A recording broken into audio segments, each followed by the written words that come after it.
ನೋಡೈತೆ ಕಾಲು ಕರದು ನಿಲ್ತೈತೆ ಹಾಕಿ ಬಂದೈತೆ ಎದುರು ಹೋದ್ರೆ ಗುಂಡೈತೆ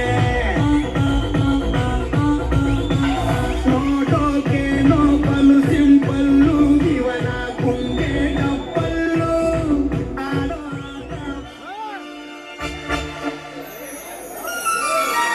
ಅಣ್ಣ ಅತ್ತಿಗೆ ಅತ್ತಿಗೆ ಅಣ್ಣ ಇದೀಗ ಬಂದಿರಪ್ಪ. ಬೀರಪ್ಪ ಟಗರಿನ ಕಾಳಗಕ್ಕೆ ಹೋದವನು ಟಗರನ್ನು ಹಿಡಿದುಕೊಂಡು ಬರೇ ಕೊಡ್ಲೆ ಹಿಡಿದುಕೊಂಡು ಬಂದಿರಬೇಲ್ಲ. ಏಕೆ ನಮ್ಮ ಟಗರು ಜಯ ಸಾಧಿಸಿಲ್ಲವೇ? ಅಣ್ಣ ಗೆಲುವಿನ ರೂವಾರಿಯನ್ನೇ ಬೆನ್ನಿಗೆ ಕಟ್ಟಿಕೊಂಡು ಬಂದಿರುವ ಈ ನಿನ್ನ ತಮ್ಮನಿಗೆ ಸೋಲಿನ ಸುಳಿ ಎಲ್ಲಿಂದ ಸುಳಿಯಬೇಕಣ್ಣ? ನಮ್ಮ ಟಗರಿಗೆ ಪ್ರಥಮ ಬಹುಮಾನವಾಗಿ ತನ್ನ ನಿಮಗೆ ಯಾವ ಬಹುಮಾನವನ್ನು ಕೊಟ್ಟರಪ್ಪ? 5,001 ರೂಪಾಯಿ ಒಂದು ತೊಲ ಬಂಗಾರವಿತ್ತು ಅತ್ತಿಗೆ. ಆದರೆ ಈ ನಿನ್ನ ಮೈದುನ ಪ್ರಥಮ ಬಹುಮಾನವನ್ನು ಬಿಟ್ಟು ಮೂರನೇ ಬಹುಮಾನವಾದ ಈ ಪರಶುರಾಮನನ್ನು ತೆಗೆದುಕೊಂಡು ಬಂದಿದ್ದೇನೆ. ಬೀರಪ್ಪ ಹಾಗೇಕೆ ಮಾಡಿದೆಪ್ಪ? ಅಣ್ಣ ನನ್ನ ಟಗರು ಗಳಿಸಿದ ಪ್ರಥಮ ಬಹುಮಾನವನ್ನು ನಾನು ತೆಗೆದುಕೊಳ್ಳಬೇಕೆಂದು ಕಣದೊಳಗೆ ಕಾಲಿಟ್ಟೆ.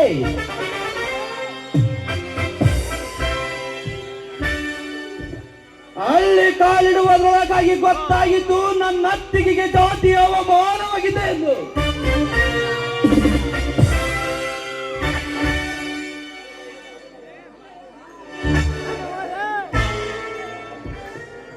ನಮ್ಮ ಜಾತಿಗೆ ಕಳಂಕವಿಟ್ಟು ಮಾತನಾಡಿದ ಆ ಅವಿವೇಕಿಯರ ಶಿರವನ್ನು ಕತ್ತರಿಸಿ ಹಾಕಬೇಕೆಂದು ನನ್ನ ಗುರು ಬೀರಲಿಂಗೇಶ್ವರನ ಅವತಾರಿ ಪುರುಷನಾದ ಈ ಪುಂಡರ ಗಂಡ ಪರಶುರಾಮನನ್ನು ಕೈಗೆ ಎತ್ತಿಕೊಂಡು ಓಡಾಡಿ ಬಂದೆ. ಅವರನ್ನು ತುಂಡು ತುಂಡಾಗಿ ಕತ್ತರಿಸಿ ಹಾಕಬೇಕೆಂದು.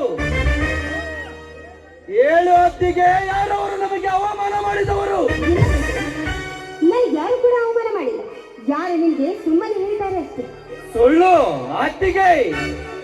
ಆದ ಅವಮಾನವನ್ನು ಮುಚ್ಚಿಟ್ಟುಕೊಂಡು ಈ ನಿನ್ನ ಮೈದುನ ಬೀರಪ್ಪನ ಮುಂದೆ ಸುಳ್ಳಿನ ಶಿಖರವನ್ನು ಕಟ್ಟಿ ನನ್ನ ಸಿದ್ದು ಶಾಂತಗೊಳಿಸಬೇಡ ಅತ್ತಿಗೆ. ಯಾವ ಭಯ ಇಲ್ಲದ ಬಿತ್ತರಿಸಿ ಹೇಳು ಅತ್ತಿಗೆ ಆ ತರದ ಮಕ್ಕಳ ಹೆಸರನ್ನು. ಈಗಲೇ ಹೋಗಿ ಅವರನ್ನು ದರದರನೆ ಎಳೆದು ತಂದು ಜಾತಿಯ ಭೂತವನ್ನು ಬಳಸಿಕೊಂಡಿರುವ ಆ ಕೋತಿ ನನ್ನ ಮಕ್ಕಳನ್ನು ಅಡ್ಡಡ್ಡವಾಗಿ ಕಡಿದು ಬರುವೆ. ಬೀರಪ್ಪ ಬೊಮ್ಮನ ಕಡ್ಡಿಯವನ್ನು ಒಯ್ದು ಗುಡ್ಡವನ್ನಾಗಿ ಮಾಡಬಾರದು. ಸ್ವಲ್ಪ ವಿಷಯಕ್ಕೆ ಈ ರೀತಿ ವಿರೋಧ ಬೆಳೆಸಿಕೊಂಡರೆ ನಮ್ಮನ್ನು ಒಳ್ಳೆಯವರೇನುತ್ತಾರೇನಪ್ಪ? ಇದು ಹೆಣ್ಣು ಮಕ್ಕಳ ಜಗಳ. ನಮ್ಮ ಮನೆಯಲ್ಲಿರುವ ಹೆಣ್ಣು ಮಕ್ಕಳಿಗೆ ನಾವೇ ಬುದ್ಧಿ ಕಲಿಸಬೇಕು. ಅಂದ ಹಾಗೆ ನಾವು ಈ ಸಮಾಜದಲ್ಲಿ ಒಳ್ಳೆಯವರೆನಿಸಿಕೊಳ್ಳುವುದಕ್ಕೆ ಸಾಧ್ಯ ಕಣೋ ಸಾಧ್ಯ. ಅಂದರೆ ನಿನ್ನ ಮಾತಿನ ಅರ್ಥ ಹಚ್ಚಿದ ಕೊಡವನ್ನು ಕಿತ್ತು ಎಸೆದು ಒಂದು ಕೊಡ ನೀರನ್ನು ಎತ್ತಿ ಹಾಕಿ 108 AC ಮಾತನಾಡಿದ ಆ ಹೆಣ್ಣು ಮಕ್ಕಳಿಗೆ ಬುದ್ಧಿ ಕಲಿಸುವುದನ್ನು ಬಿಟ್ಟು ಅವರು ಮಾತನಾಡಿದಂತೆ ಮಾತನಾಡಿಸಿಕೊಂಡು ಬಂದಿರುವ ಈ ನನ್ನ ಅತ್ತಿಗೆಗೆ ಬುದ್ಧಿ ಕಲಿಸಬೇಕೆಂದು ಹೇಳುತ್ತಿರುವಲ್ಲ ಅಣ್ಣ. ನೀನು ಈ ಪ್ರಥಮವಾಗಿ ಹುಟ್ಟಬೇಕಾದರೆ ಹಾಲು ಮತದ ಸಮಾಜ ಹಾಲನ್ನು ಕುಡಿದು ಹಾಲು ಮತದವರಾಗಿ ಹುಟ್ಟಿ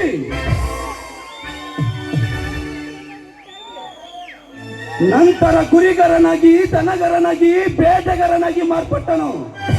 ಆದರೆ ಅದನ್ನೆಲ್ಲ ಅರಿಯದ ಶ್ರೀಮಂತಿಕೆಯ ಸೊಕ್ಕಿನಿಂದ ಜಾತಿಯಲ್ಲಿ ನಾವೇ ದೊಡ್ಡವರೆಂದು ಪವಿತ್ರವಾದ ನಮ್ಮ ಜಾತಿಗೆ ಕಳಂಕವಿಟ್ಟು ಮಾತನಾಡಿದ